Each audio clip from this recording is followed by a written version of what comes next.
আসসালামু আলাইকুম।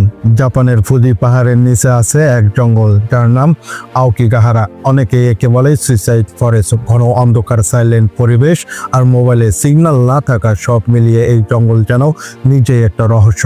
কিন্তু এই জঙ্গলের সবচেয়ে অদ্ভুত ব্যাপার হলো রাতে এখনো দেখা যায় লাইট অফ, মানে ভাসমান নীল বা লাল রঙের গোল আলো।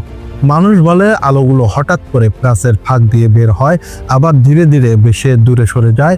কখনো মনে হয় খুব কাছেই আছে, কিন্তু কাছে যেতে গেলে যেন আলোটা পালিয়ে যায়, যেন কেউ ইচ্ছা করে পথ দেখাচ্ছে অথবা পথ ভুলিয়ে দিচ্ছে। অনেকেই ড্রোনে ভিডিও করেছে, অনেকে মোবাইলে ধারণ করেছে, তবে আজ পর্যন্ত কেউ এই ঠিক করে বলতে পারেনি আলোগুলো কোথা থেকে এসেছে। স্থানীয়রা বিশ্বাস করে এই আলো হলো সেই সব মানুষের আত্মার শক্তি যারা জীবনের শেষ মুহূর্তে এখানেই সব হতাশা, কষ্ট আর ব্যথা ফেলে গেছে। তাদের এনার্জি নাকি আলো হয়ে রাতে দেখা দেয়। আবার কেউ বলে এগুলো বনের গভীর কোনো প্রাকৃতিক গ্যাস বা মিস্টেক কারণে তৈরি আলো, যা চোখে অদ্ভুতভাবে প্রতিফলিত হয়।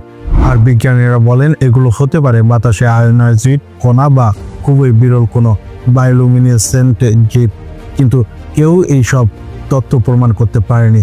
যত সার্ভে হয়েছে, যত ক্যামেরা বসানো হয়েছে, লাইট ড্রপস ধরা পড়েছে, কিন্তু উৎস কখনো ধরা পড়েনি। এই কারণে আজও প্রশ্ন একটা রয়ে গেছে, এই আলো কি সত্যি আত্মার শক্তি, নাকি প্রকৃতির কোনো লুকানো রহস্য, নাকি এমন কিছু যার নাম মানুষ এখনো জানে না। আওকিগাহারা জঙ্গলে এই লাইট ড্রপস আজও বিজ্ঞান আর মানুষের কাছে একটি অমীমাংসিত রহস্য রয়ে গেছে।